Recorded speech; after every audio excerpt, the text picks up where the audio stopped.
Mas antes, por favor, não se esqueça, já deixa o teu like no vídeo, se inscreve no canal e ativa as notificações.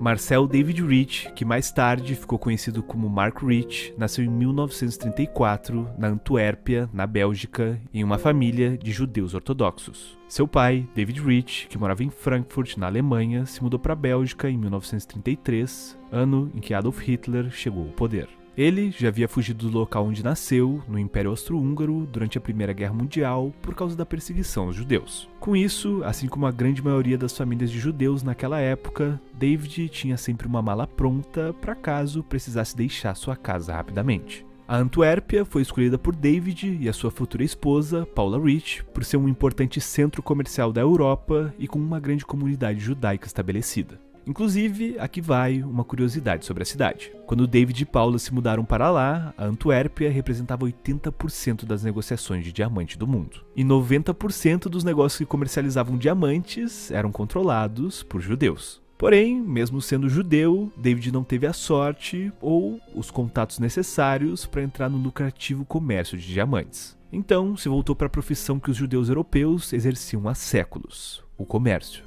Começou comprando e vendendo sucata, depois passou a comercializar tecidos e posteriormente focou em importar e exportar calçados. Os negócios foram bem nos primeiros anos e David conseguiu proporcionar segurança e conforto para sua família. Mas logo chegaria o momento em que David precisaria acionar sua mala de fuga novamente e tentar a vida em outro local. Isso aconteceu em maio de 1940, durante a Segunda Guerra Mundial. Temendo pelo pior, David colocou sua família no carro e dirigiu até o sul da França, que ainda não tinha sido ocupada pelos nazistas. Essa foi uma decisão certeira, pois apenas 8 dias depois da fuga, em 18 de maio de 1940, a Antuérpia foi dominada pelo exército alemão e milhares de judeus foram capturados pelos nazistas. Agora, mais uma vez, David Rich precisaria recomeçar sua vida.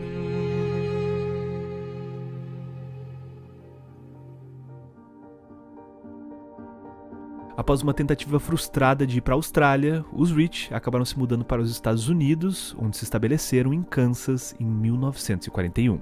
Por lá, tiveram que recomeçar do zero. Mark teve bastante dificuldade em se enturmar e fazer amigos na escola. Ele se considerava sempre um outsider por ser judeu, ter um sotaque diferente e ser baixinho. Seu pai, após 5 anos trabalhando e juntando dinheiro, em 1946 conseguiu abrir uma pequena joalheria. O negócio deu certo e em poucos anos David expandiu sua atuação para importação e exportação de diversos produtos. Com os negócios em alta, David conseguiu se mudar com a família para Nova York. E quando completou 18 anos, Mark Rich foi estudar marketing na New York University em 1952. Mas logo percebeu que não era isso que ele queria. Mark queria ganhar experiência prática ao invés de aprender a teoria, e então, quando um amigo do seu pai o conseguiu uma entrevista de emprego na Philip Brothers, naquela época, a maior trader de commodities do mundo, ele não pensou 2 vezes. A Philip Brothers, que mais tarde passou a se chamar Fibro, foi fundada pelos irmãos judeus Oscar e Julius Philipp, que começaram negociando commodities metálicas em 1901 em Hamburgo, na Alemanha.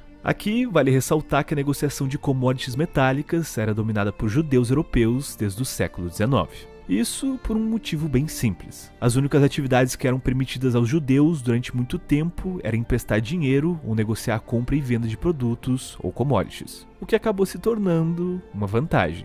Pois, como não podiam possuir terras, propriedades ou uma profissão fixa, eles podiam rapidamente arrumar suas coisas e ir embora caso fossem expulsos. Inclusive, foi esse histórico de perseguição e expulsão dos judeus que, ironicamente, fez com que eles criassem uma poderosa rede de conexões ao redor do mundo, que facilitou a negociação de commodities e criou uma enorme vantagem competitiva para a comunidade judaica. E com o crescimento da industrialização ao longo do século XX, a demanda por metais aumentou significativamente, permitindo que a Philip Brothers abrisse filiais em outros países. Na filial dos Estados Unidos, em Nova York, foi onde Mark Rich aprendeu tudo o que podia sobre negociação de commodities e rapidamente subiu na hierarquia da firma. Começou na sala de correspondência e foi promovido até se tornar trader, onde começou operando mercúrio. Logo, Mark Rich já estava negociando diversas commodities e viajando a negócios para países como a Bolívia, Cuba e África do Sul. Mas foi na década de 1960 que Rich entrou definitivamente no setor de petróleo, enquanto era o responsável por gerenciar o escritório da Philip Brothers na Espanha.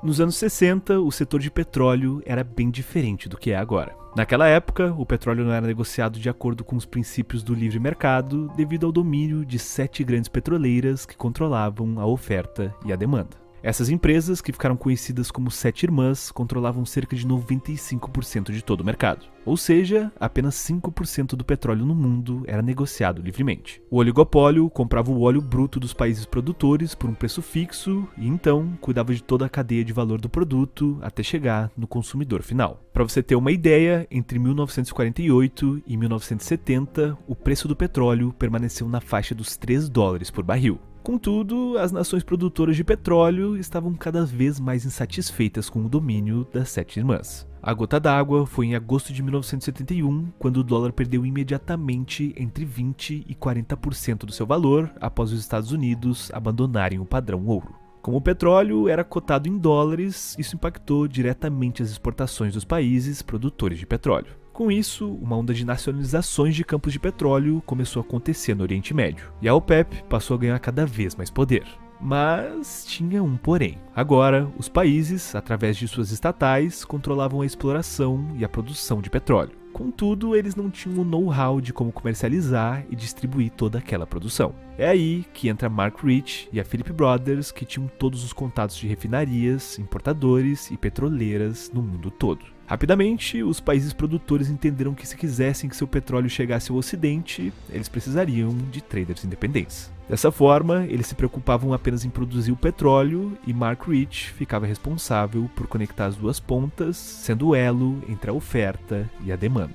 Vale lembrar que naquela época não existia internet, celulares, nem o terminal Bloomberg, o que tornava o papel dos traders ainda mais importante. Até porque, além de encontrar os compradores e vendedores para o negócio ser fechado, era preciso de crédito e de toda a logística envolvida para levar o óleo até o cliente final. Desse modo, conectando compradores e vendedores de petróleo do mundo todo, Mark Rich ficou conhecido como um dos pioneiros da globalização. Se antes só era possível negociar contratos de longo prazo a um preço fixo com grandes petroleiras, agora era possível comprar petróleo à vista, seguindo a lei da oferta e da demanda, graças a Mark Rich. Com conexões importantes em países como Irã, Líbia, Venezuela e mais diversos outros produtores, Mark Rich fez milhões de dólares negociando petróleo para Philip Brothers. Porém, sua remuneração estava muito abaixo do valor que ele gerava para a firma. Em 1974, quando tentou negociar um bônus de $500 mil, os sócios da Philip Brothers disseram que não pagariam mais do que $150 mil para ele.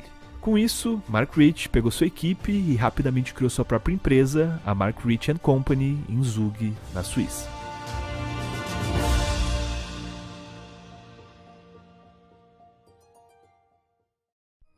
Sem as burocracias e politicagens de uma empresa tão grande como a Philip Brothers, Mark Rich aproveitou como poucos o bull market do petróleo nos anos 70. Mais agressivo, mais rápido e focado em contratos de longo prazo, Rich logo dominou o mercado. Com o primeiro choque do petróleo, que ocorreu em 1973 por causa da guerra do Yom Kippur, o preço do barril disparou de 3 para $11 e Mark Rich lucrou milhões de dólares. No seu primeiro ano fiscal, em 1974, a empresa faturou $1 bilhão e teve um lucro líquido de $28 milhões. Em 1975, o lucro atingiu $50 milhões e em 1976 chegou a $200 milhões. Segundo Mark Rich, a questão era simples. Abre aspas. Houve uma falta de petróleo no mercado e eu tinha para vender. Fecha aspas. E os preços continuaram subindo nos anos seguintes. Apenas 6 anos depois do primeiro choque do petróleo, em 1979, aconteceu o segundo choque do petróleo devido à Revolução Iraniana,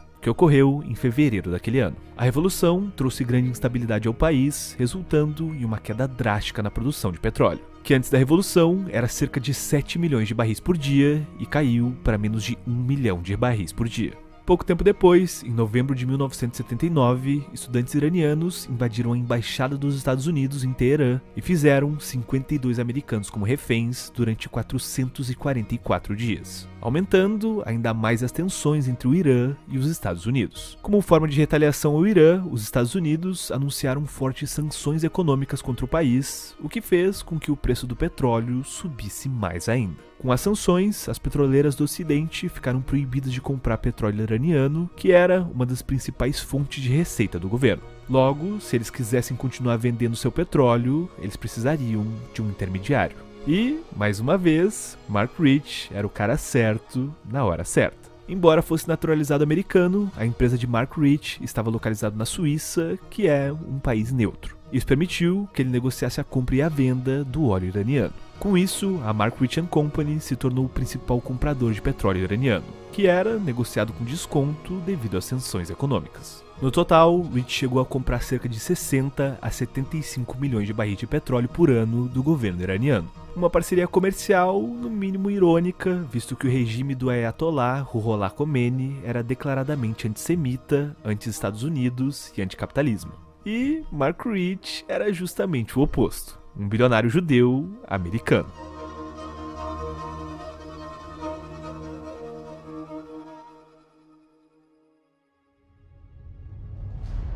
Embora Mark Rich achasse que não havia cometido nenhuma irregularidade em suas negociações com o Irã, no início da década de 80, ele foi surpreendido pelo governo americano. Após uma longa investigação, Mark Rich foi indiciado em 1983 sob acusação de 65 crimes, incluindo sonegação fiscal, fraude e comércio ilegal com o Irã. O caso foi liderado pelo procurador federal Rudolph Giuliani, que anos mais tarde se tornaria prefeito da cidade de Nova York. O indiciamento acusou Rich de evitar o pagamento de aproximadamente 48 milhões de dólares em impostos federais. Segundo a acusação, Rich e seu sócio, Pincus Green, usaram uma rede de empresas de fachada e manobras financeiras complexas para esconder lucros e evitar obrigações fiscais nos Estados Unidos. Além disso, eles também foram acusados de realizar transações com o Irã, violando o embargo comercial imposto pelo governo dos Estados Unidos durante a crise dos reféns de 1979 até 1981. Em meio à crise dos reféns, enquanto as tensões entre Washington e Teherã estavam em seu auge, Rich teria comprado petróleo iraniano a preços significativamente baixos, revendendo no mercado internacional a preços inflacionados, gerando lucros astronômicos. Essas transações não apenas desafiavam as sanções econômicas, mas também minavam a política externa americana em um período crítico.